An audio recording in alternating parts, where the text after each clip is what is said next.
Hey guys, I'm Rob Tatro. Today we're talking about employee stock purchase plans, ESOPs as we like to call them, and how, why, and when it makes sense for you as an employee. I'm Rob Tatro from robtatro.com, head of the Tatro Wealth Advisory Group here at Canaccord Genuity Wealth Management. This is going to be a fun one today. Employee stock option plans, most people don't understand how these work, and the neat thing about them is if you're not sure if this applies to you or can apply to you, you could just go to www.speaktorob.com. You could book a free, no obligation consultation. We'd love to share our thoughts with you on this stuff. So what is an employee stock option plan? So first of all, employee stock option plan, this is where a firm will allow employees to buy shares of their company through their payroll, effectively taking some money off every single month off your paycheck, going directly to buy outstanding units of shares. So typically a company will float additional units for this purpose. They'll know how many staff are doing this. They will issue shares, then you get to buy them. The neat thing for most people, most employees, is that generally you get to either get a matching provision where the firm will say, we're going to match X percentage, or we're going to give you X many shares if you're here for a period of time, or we will let you buy them at a discount, or we will gift you some options. So all of those are potential possibilities when it comes to employee stock ownership plans, or they're also called employee stock contribution plans. You may have heard of something like that. Clearly the benefits, the employees are sharing in the company's success. They have pride in ownership. There could be potentially some tax savings. That's definitely the benefits, but also for the employer, it's a recruiting tool. You're going to boost employee satisfaction. You're incentivizing employees. You're also giving every one of your employees the opportunity to actually be an owner. Some companies have done wonderful marketing campaigns around this, and it truly is something neat because everyone in the office or everyone at the firm becomes a shareholder.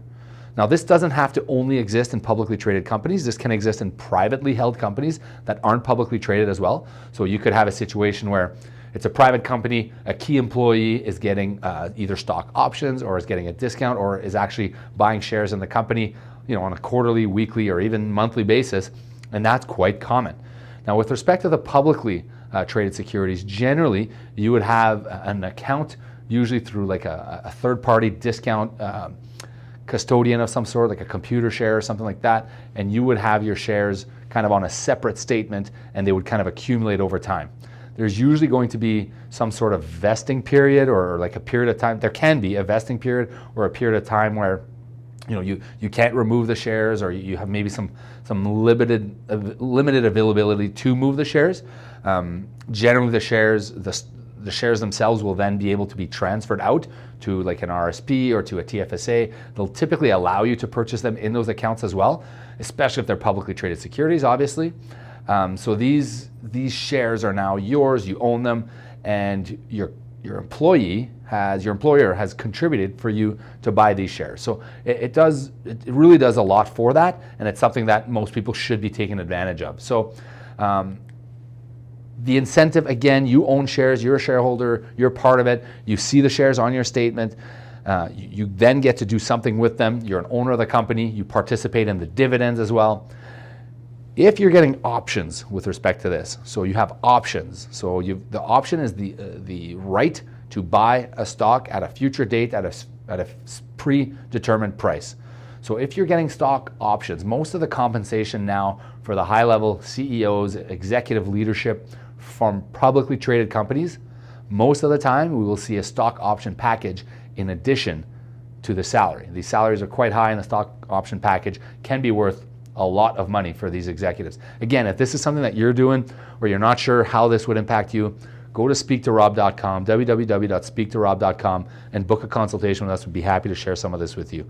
So the options, you're now getting options. So then the concern is, what do I do with my options? How do I trade them? How do I execute on them?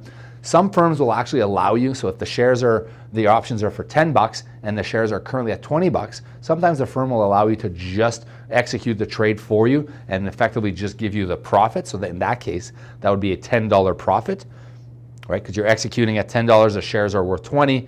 You give $10 to buy these shares, you immediately sell them in the market at $20. Some firms will sometimes allow you, and they will just transact that for you, so you don't actually need to execute and have the money to buy the shares. Now, if you're doing it through non-traditional means, so that's not an option, you would need the cash to execute your options for those shares. So you're executing, you're converting your options to shares, and now your shares are then going to be sold. Now, if you have options and there's no end date on them, there's no maturity date on them, there's no date where they effectively become worthless, generally you don't want to execute on those options. You want to keep them as options as long as you possibly can, until the day you're willing to actually sell and execute on the shares. Because the option is worth as much as the share, but the option also gives you the opportunity to pass if you want at some future point. So if you execute the shares today, you're a shareholder. You own those shares, and you no longer have the right to pass on the opportunity to invest. So just something to consider if you do have that option plan through work. Something that you definitely need to consider is whether or not you should be executing the opportunity on the option. So if you're not sure about that, guys, please, again, come see us at speaktorob.com. Really, really neat stuff, guys. If your firm does allow you to do this, the employee share purchase plan, and they're either matching or they're giving you free shares, take advantage of it. Figure out your cash flow situation, talk to your advisor, figure out the optimal way to build your wealth. A lot of times these plans give you that opportunity. So thanks for tuning in, guys. Again, I'm Rob Tatro from robtatro.com, head of the Tatro Wealth Advisor Group. You like what you see, please follow our channel, subscribe, give us your comments. We'd love to hear what you think about the stock option plan. And again, guys, thanks for tuning in.